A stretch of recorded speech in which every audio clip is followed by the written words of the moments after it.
आज श्री मोक्षमार्ग प्रकाशक ग्रंथ से પાંચમા અધિકાર ઉપર આપણે સ્વાધ્યાય ચાલી રહ્યું છે. અન્ય મત નિરાકરણ એના આધારે અત્યારે આપણે ટોપિક ચાલી રહ્યો છે અવતાર મીમાંસા, પેજ નંબર 114. અહીંયા અવતાર મીમાંસામાં કહે છે કે 24 પ્રકારના અવતાર કયા બ્રહ્માના, વિષ્ણુના. અને એ જે અવતાર છે એ અવતાર જ્યારે લોકમાં એમના જે ભક્તો છે એને ભીડ પડે એટલે એ અવતરે છે. એમાં ઘણા અવતારોની ચર્ચા ગઈકાલે થઈ ચૂકી છે. હિરણ્યકશ્યપ નો નાશ કરવા અર્થે શું નામ હતું? નરસિંહ. એ સિવાય રામ અવતાર, કૃષ્ણ અવતાર, વૃષભ અવતાર. કુલ મળીને અવતારમાં એમને એ કહ્યું કે અહીંયા દુષ્ટોનો સંહાર કરવા અર્થે, સંસારમાં શાંતિ અર્થે ભગવાનોનો અવતાર થાય છે, અવતાર લે છે બ્રહ્મા આ રીતે અલગ અલગ. અને એમાં એ કાર્ય બતાવ્યા કે ક્યારેક તો યુદ્ધ કરીને, ક્યારેક તો છલ કરીને, તો ક્યારેક અનેક પ્રકારથી જે લીલાઓ રચીને એ પ્રકારે કૃત્ય કરે છે. તો એ અવતારમાં જ્યારે આવા કાર્યો કહ્યા તો એનાથી શું સિદ્ધિ કરવી છે? અગર બ્રહ્માએ જો આવા અવતારો લઈને આવા જ કૃત્ય કર્યા, આવા અધમ કાર્યો કર્યા, તો એનાથી જગતના જીવો માટે શું આદર્શ છે ને એમાંથી એમને કઈ પ્રેરણા મળે છે? તો એમ અહીંયા એક એક અવતારનું ખંડન પણ કરતા જાય છે પંડિતજી. અને જે રામ અને કૃષ્ણની બાબતમાં જે આ લોકોની જે કલ્પિત માન્યતાઓ છે, ખરેખર એ મહાપુરુષો હતા. રામ ભગવાન બની ગયા, મોક્ષને બી પ્રાપ્ત થઈ ચૂક્યા. એમના માટે જે અહીંયા જે વર્ણન કરવામાં આવે છે એ માને છે એવું છે નહીં. અને એમના જીવનમાં જે પણ અવદૈક ઘટનાઓ ઘટી એ તો એમના કર્મને લઈને થતી બધી પોઝિશનો છે. કઈ સીતાનું હરણ કરાવ્યું અને પછી રાવણનો સંહાર કરવા આવ્યા ને એ બધું કઈ, એ તો એમના પોતાના જીવનમાં પોતાએ બાંધેલા કર્મ ઉદયમાં આવ્યા. અને એ જે બી રાવણને નાશ કરીને જે રાજ્ય કર્યું, તો કોઈ એ કાર્ય કોઈ ધર્મના ખાતામાં ખતવવું અને એને લઈને રામ મહાન હતા, એને લઈને ભગવાન હતા એમ નથી. એ તો એ પ્રકારના ક્રોધાદિક વિષયો છોડ્યા એટલે ભગવાન બન્યા એમ અહીંયા કહે છે આપણે જૈન શાસનમાં. તો એ રાજા રામનું જે કાર્ય હતું એ ગ્રસ્ત જીવનનું કાર્ય છે. એને લઈને એના માટે કોઈ અવતર્યા. એ લોકો તો કહે છે કે બ્રહ્માનો અવતાર, વિષ્ણુનો અવતાર છે, એમ બધું કલ્પનાઓ કરે છે અને જાત જાતની કોઈ માન્યતાઓને પોષે છે. હવે એનાથી આગળ આપણે આજે વાંચીએ 114 પેજ ઉપર. વળી તેઓ કહે છે કે લક્ષ્મી તેની સ્ત્રી છે. કોની? વિષ્ણુની, નારાયણની. સાંભળ્યું? જો આ લક્ષ્મીની બાબતનું બી બહુ ચાલે છે કે લક્ષ્મી તેની સ્ત્રી છે, હે ને? અને ધનાદિકને પણ લક્ષ્મી કહે છે. લોકમાં તો કહે છે કે નહીં? ગજબ છે. ઘણીવાર પુત્રીનો જન્મ થાય દિલીપભાઈ, લોકો કહે છે કે લક્ષ્મી આવી. હવે કેમ લક્ષ્મી આવી એમ કહે છે મને હજી ખબર નથી એને, પણ કહે છે ખરા. આપણે ત્યાં બી આ વાત એને આ વળગી રહીએ છીએ આપણે બી. તમારે ત્યાં તો લક્ષ્મી આવી એને ઓલું શું કહે છે દીકરીને પરણાવે ત્યારે શું ડાબરી કે શું કહે દહેજ એને, દહેજની પ્રથા હવે નીકળી ગઈ હશે એટલે એમ કે પૈસા બચ્યા. કેમ કહે છે એ મને ખ્યાલ નથી, પણ કહે છે ને દિલીપભાઈ, કોઈને ખ્યાલ નથી. બતાવે કે લક્ષ્મી આવી એનો શું અર્થ, દીકરી આવી એટલે લક્ષ્મી આવી એનો શું અર્થ ખ્યાલ. હવે એમાં તો બહુ બધી માન્યતાઓ કે કોઈ દીકરીને આવ્યા પછી ધંધો સારો ચાલે તો વાત પતી ગઈ. થયું હશે કોઈને એકાદ વાર એવું નિમિત્ત એટલે પ્રથા પીડી ગઈ એને. અગર જો આ કર્મ સિદ્ધાંત અને સ્વરૂપનો સિદ્ધાંત સમજી લે તો જેટલા વાહનમાં દોષ થાય છે એ બધા ન થાય. ખેર અહીંયા કહે છે કે લક્ષ્મી તેની સ્ત્રી છે અને ધનાધિકને પણ લક્ષ્મી કહે છે. લક્ષ્મી પૂજન સ્પેશિયલ પ્રોગ્રામ બી હોય છે, બરાબર છે. જો ગુરુદેવ શ્રીએ તો ધૂળ કહ્યું ને, અહીંયા બી ધૂળ કહે, પણ તે તો પૃથ્વી આદિકમાં જેમ પાષાણ અને ધૂળ આદિ છે તેમ રત્ન સુવર્ણ આદિકને જોઈએ છીએ હે ને. એ બધું તો ધૂળ છે. કોલસો ફિઝિક્સની અપેક્ષા તો કોઈ ભણ્યા હોય તો એ કોલસો જ રત્ન રૂપે પણ નમે. ખ્યાલ આવે કે નહીં? બરાબર છે. જે બી હોય સાયન્સમાં ભણ્યા હશો, આવતું હશે તમારે. છે ધૂળ પણ અહીંયા કહ્યું. અને એને પાછી લક્ષ્મી કહીએ છીએ. અને એથી જુદી લક્ષ્મી કોણ છે કે જેનો વરથાર નારાયણ છે. અને આ બધું જે બહારમાં લક્ષ્મી કહીએ છીએ ધન પૈસા આદિને, જે બી આ સુવર્ણ આદિને, તો એ તો પછી એનાથી બીજી લક્ષ્મી એવી કોણ છે કે જે નારાયણ જેનો વરથાર છે, વિષ્ણુ જેનો વરથાર છે. વિષ્ણુની પત્ની કહે છે લક્ષ્મી. લક્ષ્મી એક દેવી તરીકે કલ્પના કરવામાં આવે છે અને લક્ષ્મીના નામે દેવીને પૂજા કરે છે અને ધન માટે કરે છે. ખ્યાલ આવે ને? એટલે કદાચ સ્ત્રીલિંગના અર્થે પુત્રીને કહી દેતા હશે કે ભાઈ સાક્ષાત લક્ષ્મી આવે આપણા ઘરે, કદાચ એવું હશે એને અંદાજે. ખ્યાલ આવે ભાઈ? સ્ત્રી પર્યાય જીવ આવે છે, કેટલી પરાધીનતાઓ છે સ્ત્રી પર્યાય એને. એ પર્યાયમાં એવી યોગ્યતા બી નથી હોતી કે મુનિ દીક્ષા લઈને મોક્ષ જાય, એનો મંગલાચરણ કરી શકે છે, પ્રારંભ કરી શકે છે, બે ચોકડી કશાયના ભાવપૂર્વક વિતરાગતાથી રહી શકે છે. એ પોઝિટિવ સાઈડ પણ છે. સમ્યક દર્શન કરીને સ્ત્રીલિંગની ક્યારેય પ્રાપ્તિ ના થાય, જેટલા ભાવ બાકી રહે એમાં પણ એવી જાતિનું પણ નિમિત્તિક કાર્ય થઈ શકે છે. એ બધી ઓરથી આપણે ત્યાં ચર્ચાઓ છે સ્ત્રી માટે. અને એ લોકો અલગ ચિત્રે છે સ્ત્રીઓને. જો બીજું એ લોકોમાં એવું છે, જયેશભાઈ માને છે કે જે સ્ત્રી છે ને એ બધી જગ્યાએ સ્ત્રી તરીકે જન્મે, પશુ તરીકે મરીને પશુ થાય એવું બધું માને છે. બહુ ગેરબડ્યું છે ને.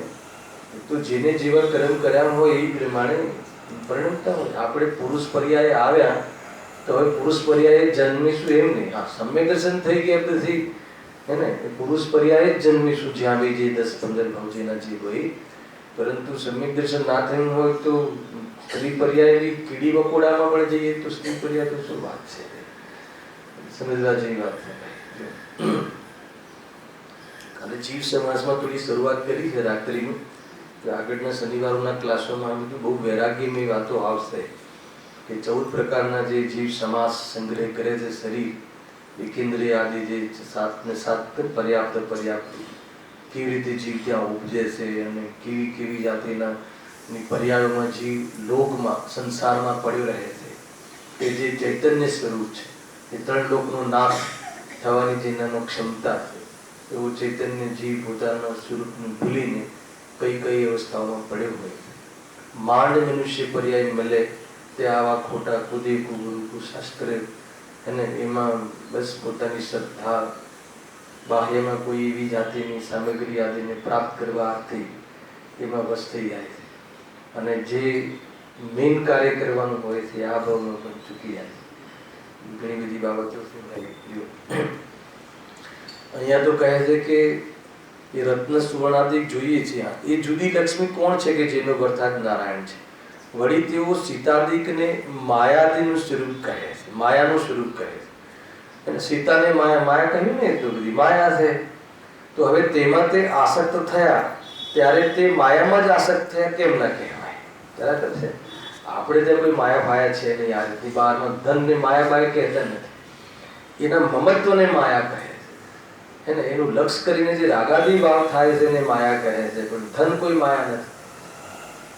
હે ને આરોપ આપીને કહે છે આ બધી માયા, તો માયા છે એ બી એક પદાર્થ છે વિશ્વનો, પણ એનું લક્ષ કરે, એનું મમત્વ કરે, એવી માયા કરે, માયાચારી કરીને એને પ્રાપ્ત કરવાના ભાવો કરે, એવું બધું જે કૃત્ય કરે છે ખોટા કાર્ય કરે. વળી હા તો પછી માયા છે. જ્યારે સીતાને પણ તમે માયા કહો છો તો બ્રહ્મ જે અવતાર થયો, જેવી રામનો ને પછી કૃષ્ણનો રૂકમણીના રૂપમાં સીતાનો, અને એમાં આસક્ત થયા, ત્યાં તો કેટલું બધું કહ્યું. રૂકમણીમાં આસક્ત શું, તો રાધિકામાં આસક્ત થયા, કાલ તો કેટલું બધું આવ્યું. અન્ય ગોપીઓમાં એકલી રાધિકા નહીં, તો કે આવું પસ્ત્રીને જો ભલું જાણે અને એવી લીલાને જો ધર્મના ખાતામાં ખતવે, એવા કાર્યો તો કોઈ જીવ અનિષ્ટ કરે ખરો, પણ ધર્મ માની નહીં કરે તો કેવું દોષ આવી જાય. ખરેખર આ જે કન્સેપ્ટ છે ને કે મહાપુરુષોને ના ખાતામાં એ કાર્યો જે છે ને, તો એ કાર્યોમાં એની લીલા કહી દેતા લોકો. અત્યારે બી ચાલે છે કે જે માની લો કે જે દોષ છે, વ્યસનો છે, જે આ બધા સત્ક્રિયનો છે, જુગાર આદિ, મધુપાન મદપાન જે પણ છે, એ બધા જે મહાપુરુષો કે મોટા પુરુષો, લોકના મોટા પુરુષો કરે તો એને ફેશન કહેવાય છે કે નહીં, સુધરેલા કહેવાય છે.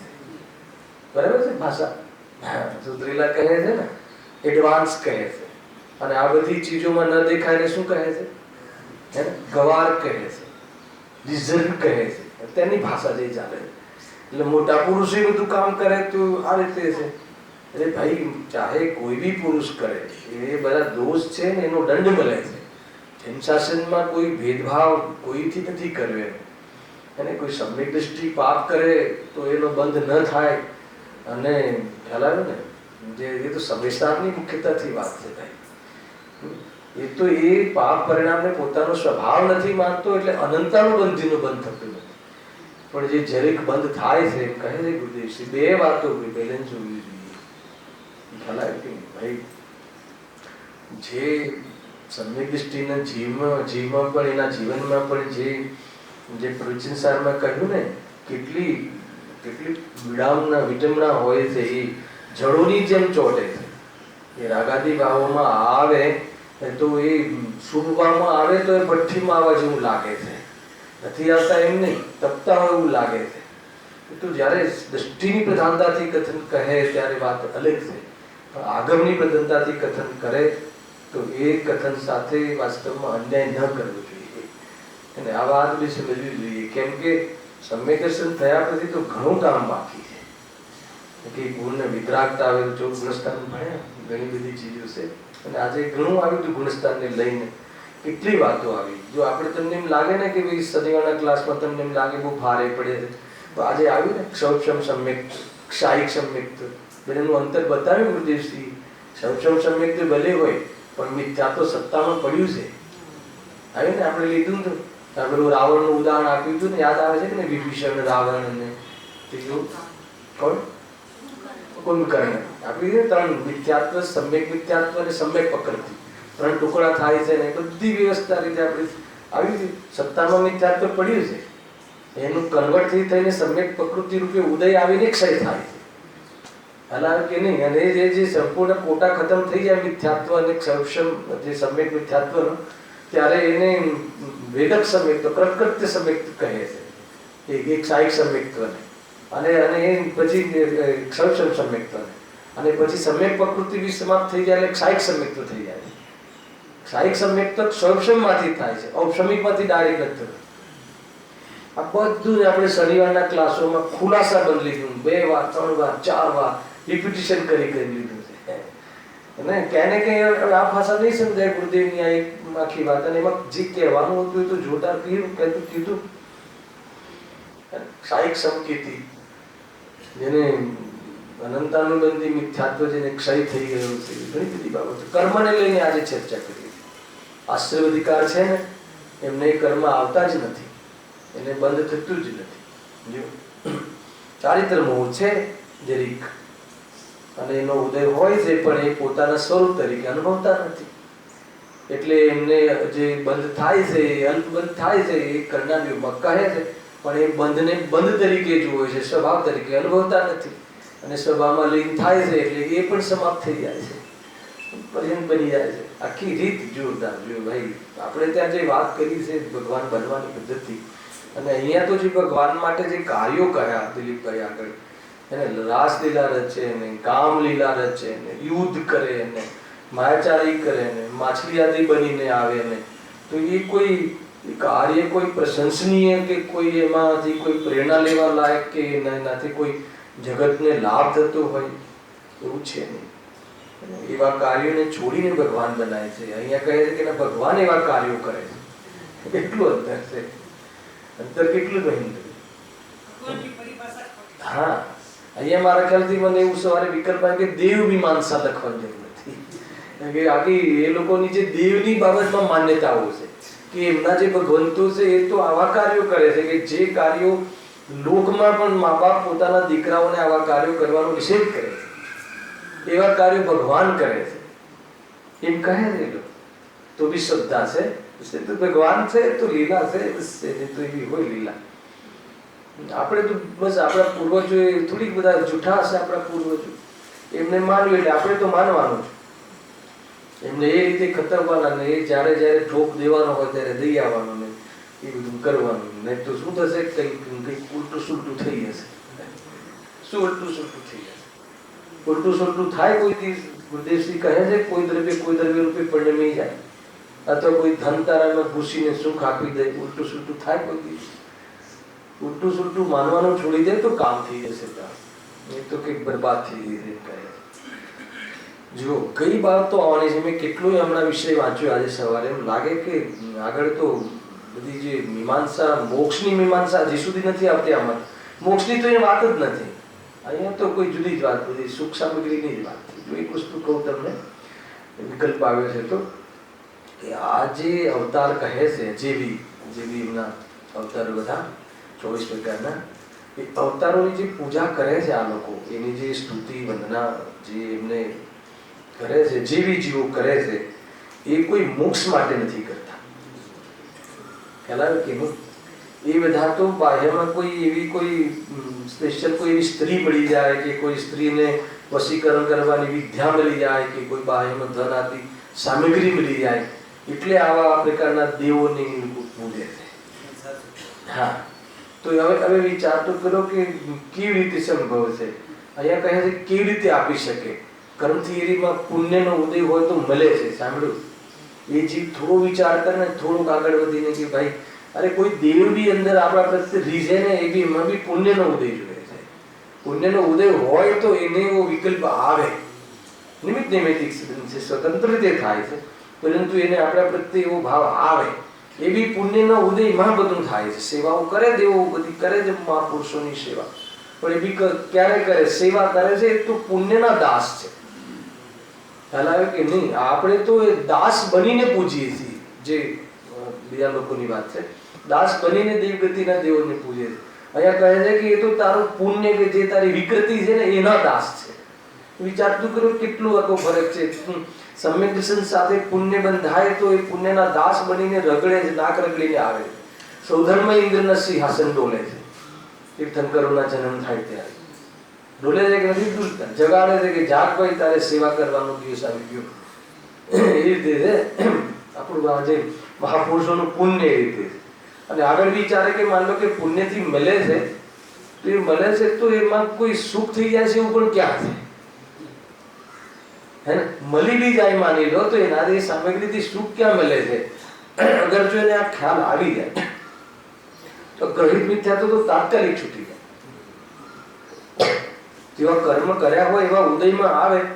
હવે ખોટા કર્યા હોય ને પછી સુધારવા દેવો પાસે જાય ને એને પ્રસન્ન કરવા માટે કઈ પ્રકારના ખોટા કામ કરે, હે ને, કઈ પ્રકારની લીલા કરે ને કરાવડાવે. સમજમાં આવે છે શું છે બીજું? ભાઈ બહુ અન્યાય છે પોતાની સાથે. આવી અનૈતિકતા હોય ત્યાં ધર્મ તો દૂરની વાત છે, પુણ્ય પણ નથી. ખ્યાલ આવે કે નહીં? જો શું કહે છે, જો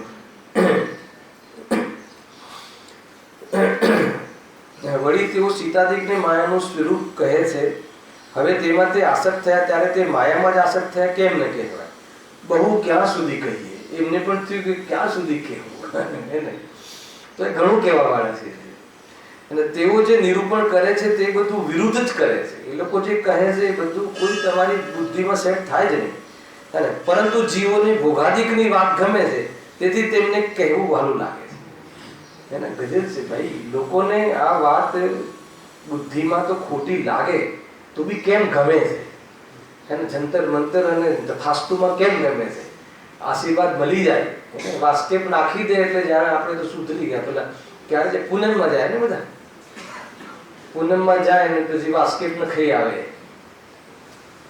એટલે એ આપણું ધર્મ એનું જીવન સુધરી જાય. તો જેટલા વાસ્કેપ ન ખાઈને આવે છે એ બધાને મળે છે, પૈસો બરાબર મળે છે. તો બી બસ ઊંધું નાખીને બસ જે હોય શ્રદ્ધા કરે છે. એટલી વાત નથી. ખરેખર આ લોકો કેમ એક તો વાલું લાગે છે, એ જે કાર્યો કરે છે ને એમના જે દેવતાઓ, એ કાર્યોની વાસના એ જીવોમાં પણ હોય અને એને વાસ્તવમાં ધર્મ માનીને કરાવડાવે છે. એટલે તો ઓર ગમે છે. એટલે શ્રદ્ધા પાકી થઈ જાય છે, ધર્મ માનીને કરાવડાવે છે. દુષ્ટોનો સંહાર કરવો એનું નામ ધર્મ છે, કે દુષ્ટતાનો સંહાર કરવો એનું નામ ધર્મ છે. અંતર કેટલું અંદર મનની અંદર જે દુષ્ટતા પ્રગટ થાય છે, અને દુષ્ટતા જે ક્યારે મટે મહેન્દ્રભાઈ? બહુ સરસ. જીવ માત્ર ને ભગવાન જોવે. સ્વભાવથી દરેક જીવ ભગવાન છે, કોઈનામાં દોષો છે નહીં, સ્વભાવમાં તો દોષ છે નહીં. અને પર્યાયમાં જે દોષ છે એ વાસ્તવમાં ટકવા વાળા નથી. એ રીતે જોવે તો એને વાસ્તવમાં પોતાના પરિણામમાં જે યુદ્ધ આદિના ભાવ મટી જાય અને વિતરાગી થઈ જાય. કેટલું સરળ સહજ આપણે આપણને સીધું બેસી જાય દિલીપભાઈ. અને એ લોકો એમ કહે આપણને આ કોઈ બી રીતે, આપણી તો સવાલ જ નથી આપણને તો એ વાત સાંભળવાની, પણ જે સામાન્ય વ્યક્તિ હોય ને, જેને જૈનિઝમની ખબર ના હોય ને, એને પણ આ વાત બુદ્ધિશાળી હોય તો ના બેસે કે આ બનાવટ છે, ગોલમાલ છે, આ બધું છલે છે. એને ખરેખર એકદમ આ રીતે છે. શું કરે જો આગળ એ પ્રમાણે તેઓ અવતાર કહે છે. હવે સાંભળો. અને તેને બ્રહ્મ સ્વરૂપ કહે છે, તથા અન્ય જીવોને પણ બ્રહ્મ સ્વરૂપ કહે છે. હવે જો કેટલા બ્રહ્મ સ્વરૂપ જીવો લાવે છે. એક તો મહાદેવને તેઓ બ્રહ્મ સ્વરૂપ માને છે. અન્ય જીવોમાં મહાદેવ ખ્યાલ છે ને, હર હર મહાદેવ, શંકર. હા, શંકર ભગવાન એ લોકો કહે છે ને, પેલા આગળ કઈ છે બધી ઓલી કઈ ચાદર નાખે ઉપર, ચામડી, મૃગ છાલ લખી છે. આપણે જોયેલા બે ફોટા તો હોય છે કેલેન્ડરો. અને તેને વળી યોગી કહે છે. એને પણ તેને યોગ શા માટે ગ્રહણ કર્યો? પાર્વતીની સાથે બેસવું છે, શસ્ત્ર રાખવા છે, સાપ વીંટાળવો છે, તો શાના યોગી? યોગી શું તમે આગળ કહેશે. મૃગ છાલા અને ભસ્મ ધારણ કરે. ભગવાન મૃગ છાલા ધારણ કરે. અને મૃગ છાલા એટલે ખ્યાલ ને ઓલી જે ચામડી, હરણની ચામડી પહેરે છે, એનું વસ્ત્ર છે. હરણની ચામડી તો શંકરનું વસ્ત્ર છે. તો એના માટે હત્યા તો કરી હશે, કે કરવાઈ હશે, કઈ તો કર્યું હશે ને. હવે એ સાકરે ભગવાન કેવી રીતે હોય છે? જો એ કઈ ભસ્મ ધારણ કરે, એને બધું જ ત્યાં બધું જે શિવ શંકર ને જે બી હોય એમાં ભાંગ પીવે છે લોકો એના ધર્મના નામે. વ્યસન અલગ વાત છે, પણ ધર્મના નામે ભાંગ પીવી ગરજ છે. બધી કલ્પનાઓ છે. એવું આવું કઈ હતું નહીં. બધી કલ્પનાઓ છે. દુકાન ચલાવવી હોય તો મારી કોઈ દુકાન ચલાવવી હોય તો સામેવાળાને ગમે એવું કરવું પડે. ખ્યાલ આવે કે એ લોકો કહે કે પુષ્કળ પબ્લિક છે ને ફલાણા પુષ્કળ પબ્લિક છે. ભાઈ સવારે કહેતા હતા મને કે રાકેશભાઈનું દીકરું છે ને એમાં પુષ્કળ પબ્લિક છે. તો પુષ્કળ પબ્લિક શું પ્રમાણ છે કથનની સત્યતાની? બોલેજી કે કોઈને ગમે એવી વાત થોડી કરવાની હોય, સત્ય હોય એવી વાત કરવાની હોય છે ને. શેઠિયાઓને બહુ ગમે વ્યવહારની વાતો અથવા એ જે દાન આદિની વાતો તો દાનમાં સુખ છે એમ કહેવું અમારે, અથવા દાનમાં ધર્મ છે એમ કહેવું. જો કે એમ છે નહીં. ખ્યાલ આવે કે જે દ્રઢતા ખરતા જે હોવી જોઈએ એ સમ્યક દર્શન વગર સંભવ નથી. વ્યક્તિ ઢીલો પડી જાય થોડો કામ. સાચા મોતી ને ખોટા મોતી ભેગા કરીને પોતાની દુકાન ચલાવે છે, ચાલે ચાલી જાય છે, 2 વાર સારી લાગે ને પછી પોતાની માન્યતા હોય એ આવ્યા વગર રહે નહીં, હે ને? એટલે ઉલટામાં ખતરે અને જીવ એ જ ગ્રહણ કરે કેમ કે એ જ ગમે. ખ્યાલ આવે ને? આત્મા ખાઈ શકતું નથી, પી શકતું નથી, એને ભોજન કરી શકતું નથી. એનો અર્થ શું? એટલે ખાવાનો રાગ કરી શકે છે, ખાઈ શકતું નથી. ખાવાના રાગને છોડી દે. મૂળ તો એ રીતે છે ને. તો પછી અને રાગ આવે તો વિવેક રાખજે. એ પૂરી વાત આટલે થાય છે. તો પછી એવું એક આખું પંથ ચાલે કે ઉભું ઉભું થઈ જાય છે કે ભાઈ ખાવામાં શું એ બધી એક બેન મને હું શું ગળાવ્યું ને તો ત્યાં બીજી જગ્યાએ દર્શન કરવા કે ત્યાં એક બેને મને પૂછ્યું કે આપણે લોકો જે આ તત્વ અભ્યાસ મૂકીએ છીએ આપણે ત્યાં, તો હવે આ તમે જે બધું કોઈ વાર આચરણની વાતો કરો છો તો એ બધામાં કલાકોના કલાકો જાય. તો મહેમાન આવે ને 4 કલાક શુદ્ધ બનાવવા જઈએ, ખ્યાલ આવે કે નહીં? તો એના કરતા એટલી મીઠાઈ બજારમાંથી લઈ આવીએ તો આપણે તો 4 કલાક બચે ને. શું કેમ? તો આપણો ઉપયોગ બચે અને પછી ઉપયોગ ક્યાં લગાવવાનો? એને ઉપયોગ પછી આપણે આ સ્વાધ્યાયમાં લગાવીએ ને તો બોલો ફાયદો છે કે નુકસાન? હવે એને એનું કેવી રીતે સમજાવવું, કેવી રીતે કહેવું, ખ્યાલ આવે કે નહીં? હવે કોઈ વિદ્વાનને બહારનું એ વખતે સેવન કરતો હોય તો હા પાડી દે. હા બરાબર છે, આપણે ત્યાં તો સ્વાધ્યાય મૂકીએ છીએ તો જડતી ક્રિયાઓ છે બધી. એલા કે એને પોતે જ બહારનું લેતો હોય મીઠાઈ ચાલતું હોય તો કે બરાબર છે, એમ ચાલ્યા જ રાખે. એટલે એ પછી એના ફોલોઅર્સ થઈ ગયા એક વિદ્વાન, એટલે ગ્રુપ બની ગયું. આમ થાય, હાલત ખરાબ થઈ ગઈ બહુ.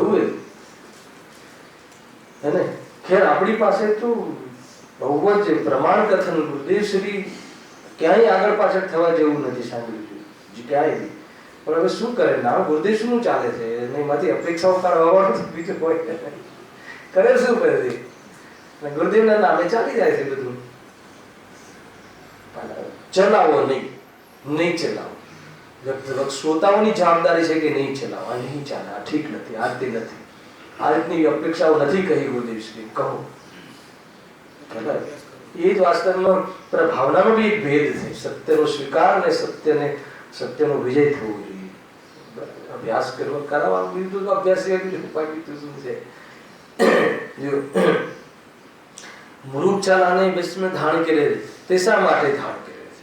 જ્યારે એક બાજુ યોગી કહેવડાવવું છે અને આ બધું શું કામ કૃત્ય કરે છે? તે રૂંડમાલા પહેરે છે, રુદ્રાક્ષ અલગ, આ તો એ રીતનું ઉલી પહેરે છે, હાડકાની માળો પહેરે, હે ખોપડી, હા એ ખોપડીની રીત પહેરે તો એ હાડકું થયું ને, હાડકાની થઈ ને. અને રુદ્રાક્ષ તો ફળ છે એક, એમાં બી લોકો જંતર મંતર માને છે. રુદ્રાક્ષ ભગવાન માને છે રુદ્રાક્ષ, એટલે ભગવાનનો આવેલો એક અંશ છે. માળા પહેરે છે, ગણે છે, કરે છે. હવે જ્યારે હાડકાને અડકવું પણ નિંદ્ય છે તો તેને ગળામાં શા માટે ધારણ કરે છે? હવે સર્પાધિક સહિત છે, સર્પ શું કામ રાખે? સર્પ રાખવાની શું જરૂર છે? અને આંકડો ધતુરો ખાય છે, નશાખોર વસ્તુ છે આ આંકડો ધતુરો. એમાંથી ભાંગ આવી હશે, ક્યાંને કંઈક તો હશે જ ને. તેમાં શું મોટાઈ કે શું ભલાઈ? કદાચ કોઈ આવું કોઈ નશાખોર ચીજ કે કોઈ એવી જાતિનો સાપ રાખે એમાં કઈ મોટાઈ છે?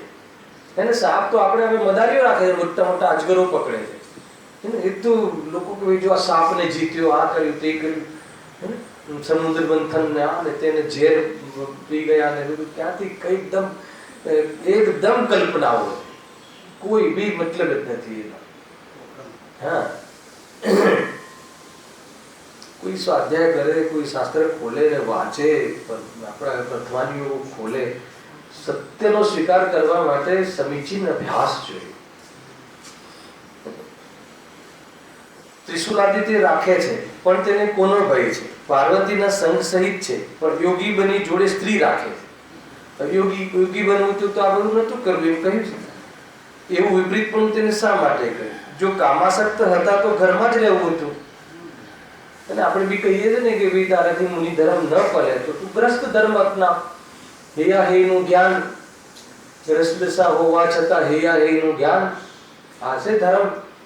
અને વિતરાગતા બહુ વિશેષ રાગ સહન થતું ના હોય તો આપણે ત્યાં લગ્ન કરવાની પદ્ધતિ છે કહ્યું છે. 18 વર્ષની ઉંમરે ભોગ પરિણામ આવતા હોય અને વિશેષ બ્રહ્મલીન થવાનો પુરુષાર્થ ના ચાલતો હોય તો બાકાયદા નૈતિકતાની દ્રષ્ટિએ ત્યાં લગ્ન કરવું જોઈએ એમ કહીએ. લગ્ન સહિત રહેવું જોઈએ. એટલે એ રીતે છે. એમાં કોઈ દોષ નથી. 96,000 લગ્ન કરે ત્યાં સુધી દોષ નથી. ને એક વ્યક્તિ સાથે બી લગ્ન કર્યા કરે તો દોષ છે. જે વિચારનો ખ્યાલ કે નહીં. અધ્યાત્મ તો કહે છે કે સ્વસ્ત્રી સાથે રહેવું એ પણ વાસ્તવમાં આત્માનો સ્વભાવ નથી. એ તો આખી વાત જ જુદી છે અધ્યાત્મ. પણ રાગ આવે તો એનો વિવેક હોવો જોઈએ. તે કહે છે જો કામાસક્ત હતા તો ઘરમાં જ રહેવું હતું તથા નાના પ્રકારે તેને વિપરીત ચેષ્ટાઓ કરી તેનું પ્રયોજન તો કાંઈ જણાતું નથી. અને જેવી ચેષ્ટાઓ કરી એનું કાંઈ પ્રયોજન છે નહીં. જેવી શંકર માટે બતાવે છે, જે કહેવાય છે લોકવાયકા છે, માત્ર બહાવરા જેવું એટલે મૂર્ખ જેવું કર્તવ્ય દેખાય છે, છતાં તેને તેઓ બ્રહ્મ સ્વરૂપ કહે છે. એ બધું હોવાનો નિષેધ નથી કર્યો, છતાં તો એને બ્રહ્મ સ્વરૂપ કહે. વાત એને ભગવાન કેમ કહે? એવા કોઈ જીવો હોય એવા એ પ્રકારના પાપના પરિણામ વાળા, પાપ પરિણામ જે છે પાપને પણ એ મહાપુરુષની એવી શ્રદ્ધા છે કે એના પાપ પરિણામ પણ ધાર્મિક લાગે. ગજબ છે. એ દોષ આવી જાય. જો આગળ વળી તેઓ કૃષ્ણને મહાદેવના સેવક કહે છે, કોઈ વેળા તેને કૃષ્ણના સેવક કહે છે. કોઈ કશો ઢાળો જ નથી, કોઈ એ પોતાને નિર્ણય નથી કોણ કોનો સેવક છે. તથા કોઈ વેળા બંનેને એક કહે છે, કાંઈ ઠેકાણું જ નથી. એક વાત તો સત્ય ઠરવી જોઈએ ને, ચલો એનો સેવક છે તો પછી મહાદેવાના સેવક કેવી રીતે થઈ ગયા? વળી કહે એ તો બધું એક જ રૂપ છે, એ તો બધા અંશો છે, તો કેવી રીતે આ મેળ ખાય છે? કોઈ વાત સત્ય નથી. જો આગળ સૂર્યાદિકને બ્રહ્મનું સ્વરૂપ કહે છે. સૂર્યાદિકને બ્રહ્મનું સ્વરૂપ કહે છે. સૂર્યને પણ. સૂર્ય શું છે? વિમાન છે દેવનું, બરાબર છે. સૂર્ય દેવ નથી, અને સૂર્યમાં દેવ રહે છે, દેવો ત્યાં રહે છે, વસે છે, પણ સૂર્યને દેવ કહી દીધા. અને ત્યાં એ દેવોની વસ્તી છે, ત્યાં દેવોના વિમાનો છે, અને ત્યાં જીનાલય પણ છે. વિતરાગી ભગવાન બિરાજમાન છે ત્યાં. ચૈતાલય છે જૈન, બડા મોટા મોટા ભવન, મોટા મોટા મંદિરો પણ છે. જો હવે જો વિષ્ણુએ કહ્યું છે કે આપણને એમ લાગે કે શું બકવાસ ચાલે. જો વિષ્ણુએ કહ્યું છે કે ધાતુઓમાં સુવર્ણ, વૃક્ષોમાં કલ્પવૃક્ષ, સાંભળજો, તથા જુગારમાં જૂઠ ઇત્યાદિમાં હું જ છું.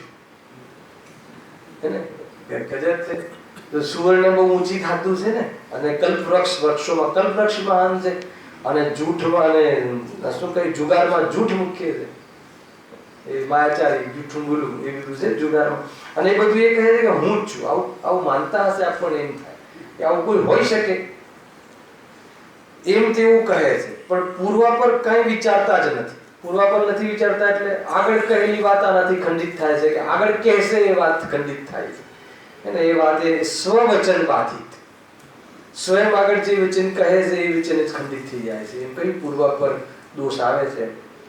આગળ કહે છે કોઈ એક અંગ વડે સંસારી જીવને મહંત માને અને તેને જ બ્રહ્મનું સ્વરૂપ પણ કહે તો બ્રહ્મ તો સર્વવ્યાપી છે.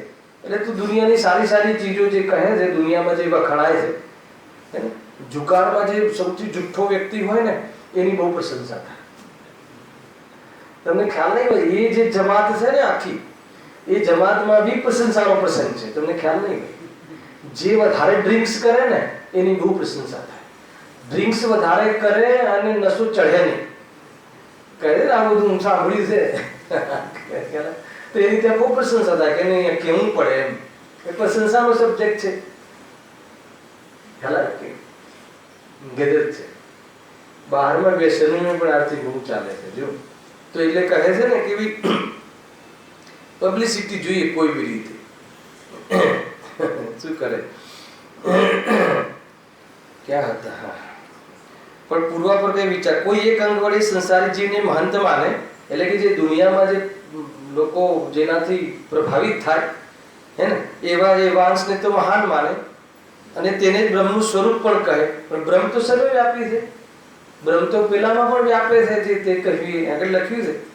એવું વિશેષણ શા માટે આપો છો? સૂર્ય આદિકમાં સુવર્ણ આદિકમાં પણ બ્રહ્મ છે.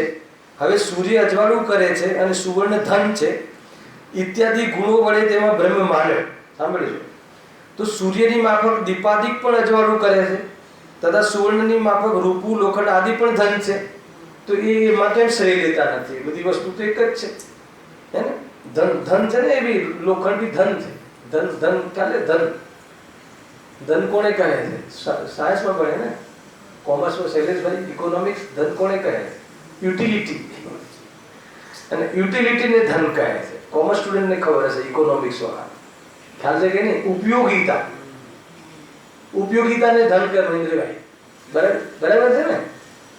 તો માની લો કે જે આપણે દરિયા કિનારે રેતી પડી છે તો એને ધન ના કહેવાય, પણ એ રેતી ટ્રકમાં ભરી અને બિલ્ડર્સને ત્યાં આવે તો એને ધન કહેવાય. યુટિલિટી ઇઝ ધન. એને ધન કહે છે. એ રીતે છે, એમ જ છે ને? હા, કન્વર્ટ ટુ મની. એનાથી જેનાથી ધન મળે, પૈસા મળે, તો એને બી ધન કહેવાય. માનો કે આટલો રેતીનો, માનો કે 1 કિલો રેતી એમાંથી પડે તો એમ ના કહે કે રેતી પાટી જાય છે, એમ ના કહે, ધન જાય છે. આપણું ધન વેડફે છે તું. કેમ કે એનાથી પૈસા આવે. તો એ રીતે કહે છે. જો અન્ય પદાર્થોમાં પણ છે. અત્યારે તો ધન કાગળિયામાં આવી ગયું. હવે તો ગોલ્ડના બોન્ડ કહેવાય છે ને હવે તો. અને પછી શેર બજાર બી ધન, એમાં બી બ્રહ્મા છે, એમાં એ બી બ્રહ્માનું સ્વરૂપ છે. ગજબ છે. મૂરખ છે, મૂરખજી. બધું સમાધાન હું ચૈતન્ય સ્વરૂપ ભગવાન આત્મા છું. એના પર વારી જાય તો દુનિયાની આ કોઈ પણ તુચ્છ પદાર્થ જેનામાં ન ચેતના છે, જેનામાં ન સુખ ગુણ છે, એને જે કેટલું પાગલ છે બહારના સંયોગોમાં. જો એના માટે શું નથી કરતો? રૂપુ લોખંડ આદિ પણ ધન છે ઇત્યાદિ ગુણ અન્ય પદાર્થોમાં પણ છે. તો તેમને પણ બ્રહ્મ માનો, તેમને નાના મોટા માનો, પણ જાતિ તો એક થઈ. બરાબર છે? તો પછી એને તું હું ખાલી સુવર્ણ જ છું, હું સૂર્ય જ છું, તો એમ કેમ કહે છે? તો આ બધામાં તું આમ તો સર્વવ્યાપી પણ કર્યું, એ બી જૂઠું પડશે આગળનું. એવી એમ જૂઠી મહંતતા ઠરાવવા માટે તેઓ અનેક પ્રકારની યુક્તિઓ બનાવે. જો આ કહી દીધું આગળ. અને મતલબ એક પ્રકારથી પબ્લિસિટી માટે છે આ. જે લોકો બહુ ઉત્કૃષ્ટ સર્વોત્કૃષ્ટ સમજતા હોય, શ્રેષ્ઠ સમજતા હોય, એ બધું ભગવાનના ખાતામાં નાખતું તારે. પછી ભલે વ્યસન હોય કે ચાહે પાપ હોય, એ છે આ મહાનતા. એ પબ્લિસિટી માટે આ બધું થતું હોય છે. પબ્લિસિટી તો બહુ ચાલે છે. ખ્યાલ છે તમને કેવી રીતે? બધાને ખબર હશે. પહેલા તો પોસ્ટકાર્ડ આવતા, હવે તો વોટ્સએપ આવે છે હે ને. માની લો કે ફલાણા વ્યક્તિએ જે આ ઓમ નમઃ શિવાયનો જાપ કર્યો તો એના ઘરે રોગ હતો એ મટી ગયો અને 3 દિવસમાં તો ધનની પ્રાપ્તિ થઈ ગઈ. એટલે ઓમ નમઃ શિવાય એવો મંત્રનો જાપ કર્યો, એમ કરીને વોટ્સએપ મોકલે ને પછી નીચે શું લખે? કેટલા ફોરવર્ડ કરો એટલું જ નહીં કરે તો ખ્યાલ આવે ને? અગર જો ફોરવર્ડ કરીશ તો 3 દિવસમાં તારે બી અસર દેખાશે.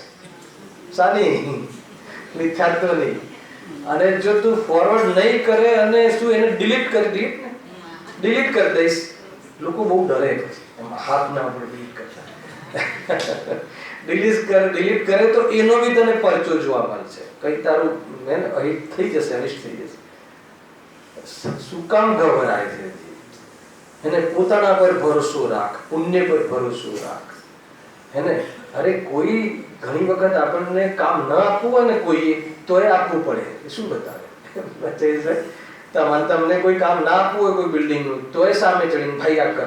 કે પુણ્ય હોય તો લઈ આવે ને. પુણ્ય તો ક્યાંથી બી લઈ આવે, બીજાની અનિચ્છા થોડી કામ કરે છે. લોકોમાં જોઈ લેજો ઘણી વાર મારે તો બને છે, એને ખ્યાલ આવે કે આ વ્યક્તિ સ્ટ્રિક્ટ છે, આ વ્યક્તિ બહુ એને બહુ ડિસિપ્લિન છે, ટાઈમમાં દે બધું. હે ને 6 વાગ્યા પછી ફોન ના લે, આપણે નથી કરવું એની જોડે, કામ જ નથી કરવું એવું. પણ હવે છતાં બી આવીને કામ કરે છે, મજબૂરીથી કરાવડાવે છે કે આ બનાવી આપો, આ કરી આપો, આ કરી કેમ પુણ્ય હે. અને પાપનો ઉદય આવે ત્યારે આખો સમાજ ચાહે કે નહીં ભાઈ આટલા પ્રવચન કરે છે, આ તે છે, તો અનુકૂળતા મળવી જોઈએ, તો એમ ના થાય કાંઈ.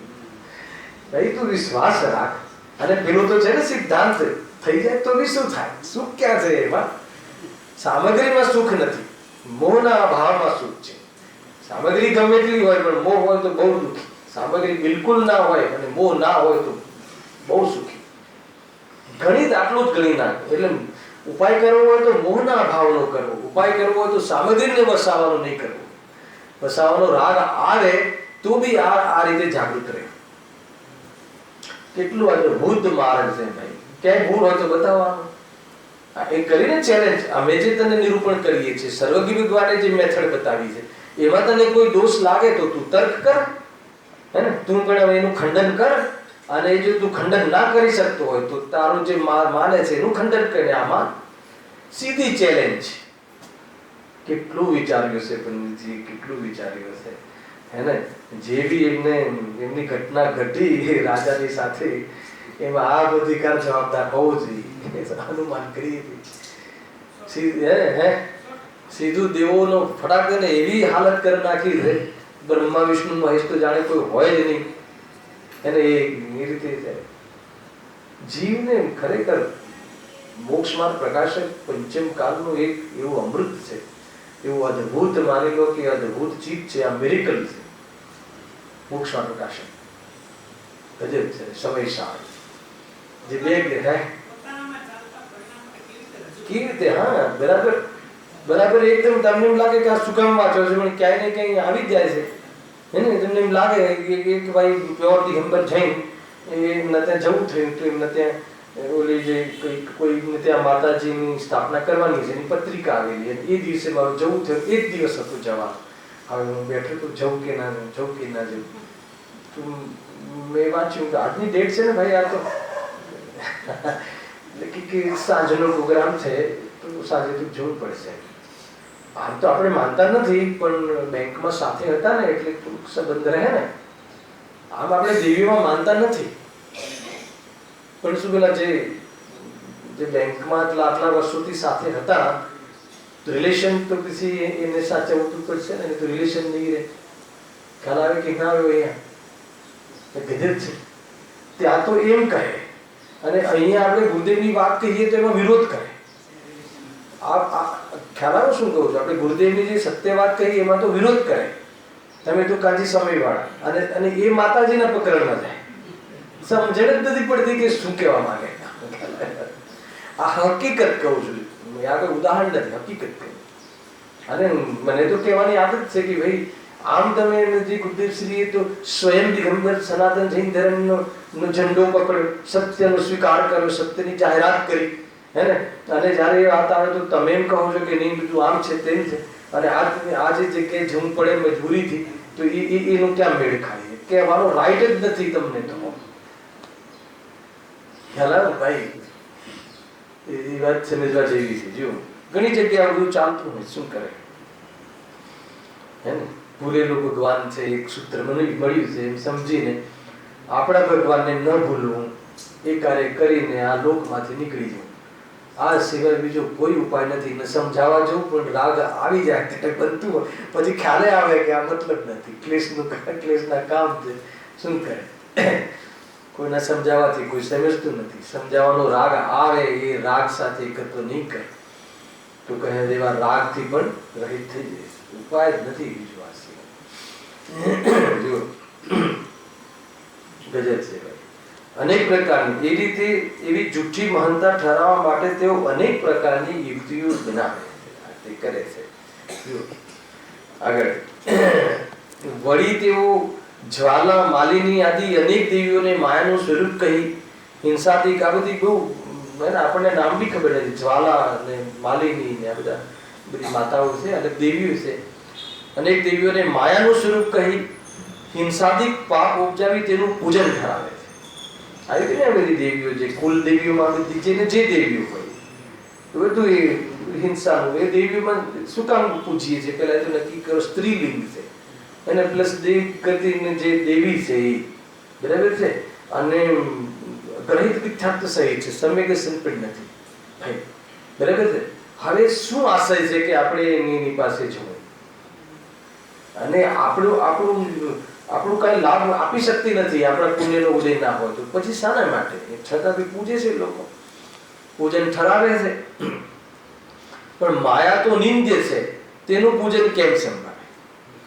જીવને શું છે કે જે ફિલ્ડ બદલે જયેશભાઈ, પણ જે મનોવૃત્તિ ના છોડે, જૈનમાં આવી જાય ને પણ પછી બી એને દેવીઓ વગર ના ફાવે. કોઈક તો એવી દેવી જોઈએ પરચો બતાવે રાખે, વિતરાગી દેવીને તો એવો રાગ આવે જ નહીં હે ને. તો પછી આપણે બી ત્યાં લોકો યક્ષ, અક્ષિણી, પદ્માવતી, પછી ક્ષિત્રપાલ, માનભદ્ર, મણિભદ્ર, કેટલું બધું સ્થાપનાઓ થાય છે હે ને. એ માનભદ્ર, મણિભદ્ર થાય છે કે નહીં? અને સંખ્યા ત્યાં વધારે જોવા મળે છે, લાઈન ત્યાં વધારે જોવા મળે છે. તમે જોઈ લેજો પદ્માવતીની જે બી ડેરી બનાવી હોય બહાર, ત્યાં આપણે થાય કે આટલી ભીડ કેમ છે?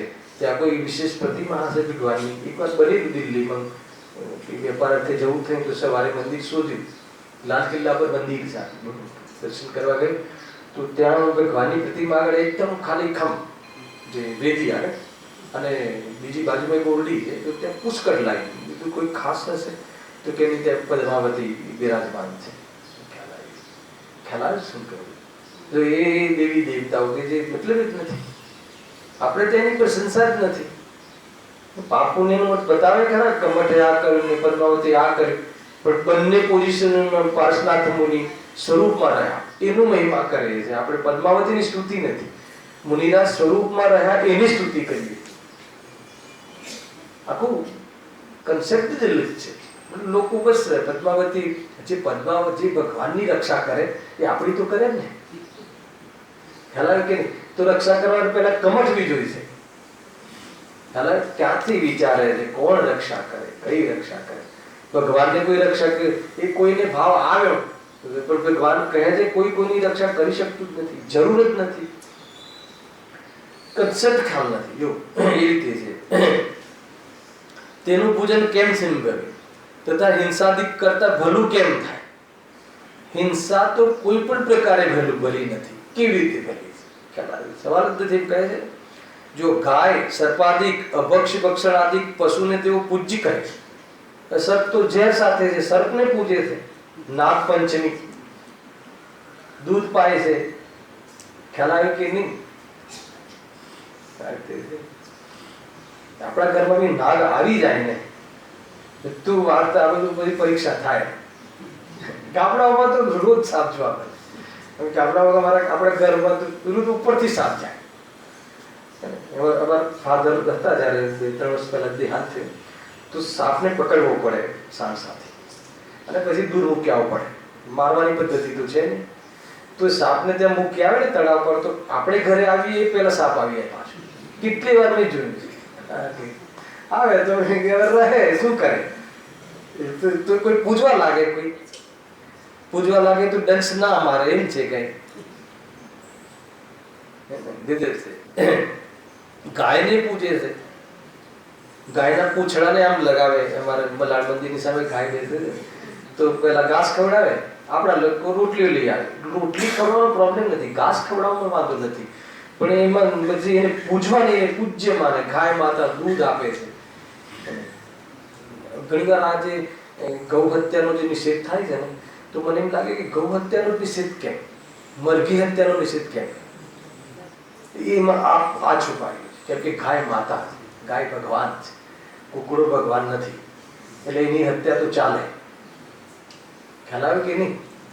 કતલખાનામાં કુકડાનો મરઘીના જે હત્યાનો નિષેધ કોઈ નથી કરતો, અને ગાયની હત્યા નહીં, ગૌ માંસનો ત્યાગ કરો. અને હવે તો આજકાલ તો કાલે મને સંકેત બતાવતો હતો ને કે કોઈ વિજ્ઞાન આવી ગયું વચ્ચે, સાયન્સ કહે છે કે ભાઈ જો તારે ગ્લોબલ વોર્મિંગ જો તારે બચાવવું હોય તો કે આ ગૌ માંસનું સેવન બંધ કરી દે, હત્યા બંધ કરી દે. હવે કોઈ બી રીતે જોડશે છે. હિંસામાં ધર્મ થોડી છે ભાઈ. જો ત્યાંથી ક્યાં આવે છે? સર્પાધિક ભક્ષણ આદિ સહિત પશુને તેઓ પૂજ્ય કહે છે. અગ્નિ, પવન, જળાધિક ને દેવ ઠરાવી તેને પૂજ્ય કહે છે. એકેન્દ્રિય જીવ, ગઈકાલે લીધું ને આ બધા સાંજે જી સમજમાં, જીવને પોતાની ઓળખાણ કરવાની પર્યાયમાં સામર્થ્ય નથી, એને જીવ. જોકે એ લોકો તમને ખ્યાલ નહીં હોય, એ લોકો જલ અને પાણીને નહીં, એક જલ દેવ છે અને એક અગ્નિ દેવ છે. તો એ અગ્નિ આપે આમ હાથ કરીને, આમ જલ અત્યારે સ્ત્રોત ચાલુ જ છે. અને પછી એ કેવી રીતે ડિવિઝન કરતા હશે કે બોમ્બેમાં આ વખતે આટલા ડિગ્રી ને રણમાં નહીં આપવું ને એ બધું કેવી રીતે મહેનત થતું હશે? મને એકવાર વિચાર આવે. એ લોકોને ત્યાં એ જે છે ને એ જલવાળા એક દેવ છે, અગ્નિવાળા એક દેવ છે. પછી સૂર્યમાં અગ્નિ છે એનું શું? ઘણી બધી કઈ ગડબડ છે એમ છે નહીં. આ તો એક પૂતગલ પદાર્થો છે, એક પ્રકારથી એની રચના થાય છે ને એમાં જે એકેન્દ્રિય જીવ એમાં પ્રગટે છે. એ બી જે બહુ અપરાધી જીવો હોય છે એવા એકેન્દ્રિય જીવને પ્રાપ્ત થાય, એને દેવ માને, પથ્થરને દેવ માને. તમારે ત્યાં બી તો પથ્થરને દેવ માને છે. પથ્થરને દેવ નથી માનતા, એમાં સ્થાપના નિક્ષેપ છે. એમાં ભગવાનને જે એની જે પોઝિશન હોય છે, અંતિમ ધ્યાનસ્થા છે આ, તો એને લઈને અમે એમની વિતરાગતાને યાદ કરીએ. હવે એને ક્યાં સમજાવું? ઘણા કહે ન્યૂકમર્સ, આપણે બી તો પથ્થર પૂછીએ છીએ, તો આ પથ્થર ના પથ્થરનો ફરક શું છે? અને પથ્થરમાં ખબર નથી. જીન પ્રતિમા જીન સારખી હલાવે કે નહીં, બહુ અંતર છે. જો વિષય ઘણો બધો છે આમાં, આપણે થોડુંક સ્પીડમાં લઈ રહ્યા છીએ. જો જળાધિક દેવ ઠરાવીને તેને પૂજ્ય કહે છે, તથા વૃક્ષાધિકને પણ કલ્પિત યુક્તિ બનાવી પૂજ્ય કહે છે. મતલબ જ નથી. વૃક્ષને પણ પીપળનું ઝાડ પૂજે, લીમડાને ના પૂજે, હલાવે કે નહીં, અલગ અલગ માન્યતાઓ છે. એમાં પેલા ભૂતોનો વાસ છે ને, દેવગતિના દેવો બધા વાસ કરે ઝાડમાં, ત્યાં રહે એટલે ત્યાં કઈ ના કઈ કુતૂહલ થતા હોય એટલે બધી પીપળને થોડુંક એને થોડુંક ઈશારો જોઈએ એટલે બધી તો આગળ વધી જાય. ખ્યાલ ભાઈ, એ તમે આ એક લંગોટની છૂટ આપો ને તો મુનિ ઘરમાં જોવા મળશે. એ થાય એટલા માટે કાનો પકડ યાદ કરજો. થોડુંક તમે થોડુંક ઢીલાશ છોડો ને તો મોટા મોટા પક્ષ બની જશે. એવું છે ના હોય, જેમ હોય એ બધું હોય. બુદ્ધિસ્ટે કહ્યું ને કેટલું આમ લાગે કે એકદમ જાણે કે ઓલાને ગુસ્સામાં કહેતા હોય ને એ રીતે. ઓલો કહે કે પંચમકાલમાં તો કે શીરો અલગ હોય, ચોથા કાળનો હલવો ને પાંચમા કાળનો હલવો અલગ હોય, ને ત્યાં ચોથા કાળમાં ઘી નાખે ને પાંચમા કાળમાં પેશાબ નાખે. એ વખતે માટીથી થાય. અરે એ ચોથા કાળનું હોય કે પાંચમા કાળનું હોય, એક જ હોય માર્ગ. તો સત્યમાં કેટલું કહ્યું પ્રવચન, ખખાઈ નાખ્યું જાણે ઓલા વ્યક્તિને કે પંચમ કાળમાં આમ ને તેમ કહીને એક જ હોય, માર્ગ એક જ છે. કાળ ચોથો હોય કે પાંચમો હોય. ખ્યાલ આવે એ વ્યક્તિ ક્યાંથી બોલે છે એટલે બરાબર એમ છે. ઘણું શું કહીએ એને પુરુષ લિંગ, ઘણું શું કહીએ તો છે ઘણું. પુરુષ લિંગી નામ સહિત જે હોય તેમાં તો બ્રહ્મની કલ્પના કરી, તથા સ્ત્રીલિંગ નામ સહિત જે હોય તેમાં માયાની કલ્પના કરી. ખ્યાલ આવે કે નહીં? આ દેવીઓ તો માયા છે અને માયા પર પાછા આસક્ત પણ થાય છે. ગજબ છે. અનેક વસ્તુઓનું પૂજન ઠરાવે છે, એમ પૂજવાથી શું ફળ થશે તેનો પણ કાંઈ વિચાર નથી. માત્ર જૂઠા લૌકિક પ્રયોજન રૂપ કારણો ઠરાવી તેઓ જગતને ભમાવે છે. બસ લોકોને ભમાવે છે. ઓર વાત લઈએ, જો બે પેરેગ્રાફ છે. વળી તેઓ કહે છે કે વિધાતા શરીરને ઘડે છે, યમ મારે છે, મરતી વેળા યમના દૂધ લેવા આવે છે. આ યમ ફમ કશું નથી હોતું. કૂતરા રડે એટલે કે આવ્યો યમ આવ્યો છે કોઈ એમ. અને વળી પાછું એનો મેનેજર ચિત્રગુપ્ત પેલા એ બધું હિસાબ કિતાબ રાખે અને બધી એવી જાતિના વ્યંગ બી કથાઓ આવી જાય કે અહીંયા આવ્યો જયારે આ પૃથ્વીલોક પર આવ્યો દેવલોકથી એમ, તો અહીંયાની બધી ચીજો જોઈને એને તો નવાઈ લાગી, તો પિક્ચરમાં બેસી ગયા એમ. અને ચિત્રગુપ્તને કહ્યું કે તું આવો એક વ્યંગ કથા આવી હતી એકવાર કે તું જરા સંભાળી લેજે એમ. તો એક શેઠનો નંબર હતો હે ને, તો શેઠ કહે કે જો તારે 2-5 લાખ રૂપિયા જોયા ને તો લઈ લે. શેઠ આવનું કામ જ આવે પણ તું મને પક્ષી દે. ખ્યાલ આવ્યો? ગજબ છે. એકવાર વાંચી હતી વાર્તા. ત્યાં સામે જે ભિખારી પડ્યો ને બહુ દુઃખી છે, એને લઈ જા. ખ્યાલ આવ્યો? ચિત્રગુપ્ત પટી જાય છે, સમજી જાય છે. ઘણી બધી વાત તો કેવું કઈ છે નહીં, બહુ મોટી કથા, સમય છે નહીં આપણી પાસે. મરતી વેળા એમના દૂત લેવા આવે છે, મર્યા પછી માર્ગમાં ઘણો કાટ લાગે છે તો ત્યાં પુણ્ય પાપના હિસાબ લેવાય છે, અને વળી પાછો એ હિસાબ લેવાય એવી રીતે કરે છે. એમ જમ કે આપણે લોકો જમ કહીએ છીએ, બરાબર, જમાઈને જમ કે ત્યાં દંડાદી દે છે. પણ એ બધી કલ્પિત જૂઠી યુક્તિ છે, કારણ કે સમય સમય અનંત જીવો ઉપજે છે અને મરે છે, તો તે સર્વનું વિપત કેવી પ્રકારે સંભાળે? એ વખતે કોઈ સોફ્ટવેર થોડી છે એક સાથે અનંત જીવો આમ મરે તો કોમ્પ્યુટરાઇઝ છે નહીં એની પાસે, ચિત્રગુપ્ત પાસે, તો કેવી રીતે કરતા હશે, કેવી રીતે મેનેજ થાય? બધા ગપ્પા છે, કોઈ એમ આવતો નથી. મરણ અને જન્મ એ બધું આયુકર્મની હિસાબે હોય છે. અને 8 અપકર્ષ કાલમાં બંધ્યમાન આવ્યું, પૂજ્યમાન આવ્યું, હેને, જે ભોગવે છે એ આગળનું આવ્યું એ આ ભાવમાં બંધાય છે, 8 અપકર્ષ કાલમાં બંધાય છે, અને એ પ્રમાણે આગળનું આવ્યું હોય છે. કોઈ બધું સ્વયં સંચાલિત વસ્તુ હોય છે. જો એ પ્રમાણે આ પ્રકારે સંભવે, અને એ માનવા માટે કોઈ કારણ પણ ભાસતું નથી. એને કોઈ એમ આવવું જોઈએ, લેવા આવવું જોઈએ, એવી કોઈ વ્યક્તિ હોવી જોઈએ, એવું કોઈ કારણ પણ ઉચિત લાગતું નથી. વળી તેઓ 2 મિનિટ લઈ લઉં છું કે આથી આખો ટોપિક પતે છે. વળી તેઓ મરણ પછી શ્રદ્ધાનાદિક વડે તેનું ભલું થવું કહે છે, પણ જીવતા તો કોઈના પુણ્ય પાપ વડે વળી તેઓ મરણ પછી શ્રાદ્ધાદિક વડે તેનું ભલું થવું કહે છે. આ વળી નવું ભૂત છે, શ્રાદ્ધ. આપણે બી શ્રાદ્ધ માનીએ છીએ. તમે કહો કે આ શું કામ લો છો? શ્રાદ્ધ માની, શ્રાદ્ધમાં ખરીદી કરો છો તમે લગ્નની, તો કે એ શું છે? અને શ્રાદ્ધ આવવાના હોય અને ચાલુ રાખવું હોય તો પહેલા મુહૂર્ત કરી લો છો કે નહીં? બધા જ તમે રસ્તા કાઢી લીધા છે કે એક ડ્રેસ લઈ આવો દીકરીનો, પછી ભલે શ્રાદ્ધમાં બી વાંધો નહીં, તો શ્રાદ્ધ માને કે ના માને. અરે બહુ બધી ગરબડો ચાલે છે ભાઈ, હેને. આ તો વિસ્તાર નથી કરતો, બાકી આમાં તો એટલી અંદરમાં મેલ પડ્યો હોય છે. આપણે જો શ્રાદ્ધવાદિક વડે તેનું ભલું થવું કહે છે, પણ જીવતા તો કોઈના પુણ્ય પાપ વડે કોઈ બીજો સુખી દુઃખી થતો દેખાતો જ નથી. જ્યારે જીવતો ન દેખાયો કે તો જીવતા મા બાપને ના ખવડાવ્યું, હવે કાગડાને ખવડાવવા જાય છે. શ્રાદ્ધ વેળે એને એ તો કાગડો બનીને આવ્યા હોય તો આપણે તો પુણ્ય કમાઈ લઈએ ને. જો પુણ્ય કમાવું તો જીવતા હતા ત્યારે એ વખતે પણ કોઈ એવો ન્યાય નથી બનતો એકબીજાને સુખ દુઃખ આપી શકે. તો હવે મળીને આપણે ત્યાં જે વિધાન કરીએ છીએ ને એમાં એક પ્રશ્ન આવ્યો હતો ભાઈ કે આ તમે જે મરણ પાછળ આપણે વિધાન રચના કરી છે ને, પૂજન કરાવી છે, તો એક ભાઈ પૂછ્યું કે એ જે મરણને પામે એને લાભ થતો હશે? આપણે અહીંયા પૂજા કરાવીએ તો જે કર્યું એને લાભ થતો હશે? એ ના થાય એને લાભ. એને એ તો આ તો એને પ્રત્યે જે શોક છે, તો પૂજનના માધ્યમથી વેદ્યાન કરીને આપણા પરિણામોને શાંત પાડવાની પદ્ધતિ છે. કોઈ એને લાભ થાય એવું નથી. એને બધા કહે ને મારી પાછળ પૂજા ભણાવજો ને ના ભણાવજો ને, છોડી દે ઝઘડા. ભણાવી હોય તો જીવતા ભણાવી દે, હેલાવે કે નહીં, એ રીતે. તો મરણ પછી કેવી રીતે કોઈને લાભ થાય? માત્ર મનુષ્યને ભમાવી પોતાનો લોભ સાધવા માટે તેઓ આવી યુક્તિઓ બનાવે છે. કોણ? હે ને, આ બ્રાહ્મણની ચાંદી છે. આમાં ખ્યાલ આવી ગયો ને? આ બ્રાહ્મણ લોકોનો વ્યવસાય વધે એટલે આવી બધી બ્રહ્મણાઓમાં કુશાળી દે કે શ્રાદ્ધ કરાવે ને એમાં બ્રાહ્મણ જોઈએ ને પછી એને બધી બક્ષિસો મળે, એટલે એની બક્ષિસો માટે ધર્મની સાથે કનેક્ટ કરી દીધું, ધડાક દે ચાલુ.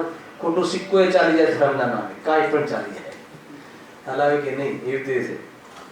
કીડી પતંગ અને હિંસાદિક જીવ પણ ઉપજે મરે છે, તેમને તો પ્રલયના જીવ ઠરાવે. અહીંયાથી એક થોડી આખી વાત અલગ આવે છે. અહીંયાથી હું આગળ લઈશ આપણે જૂનના પહેલા શનિવારે 3 તારીખે. આવો 1 મહિનો આપણે હવે બ્રેક છે, જે બી શિબિરો કે ગુરુદેવની જે જન્મ કલ્યાણકારી પ્રસંગો આપણે મનાવીશું. સ્વાધ્યાય ચાલુ રાખજો અને આપણે 1 મહિના પછી ફરીથી અહીંયા શનિવારના ક્લાસ, રવિવારના ક્લાસ એ જ રીતે ચાલુ કરીશું. સહેજાનંદી શુદ્ધ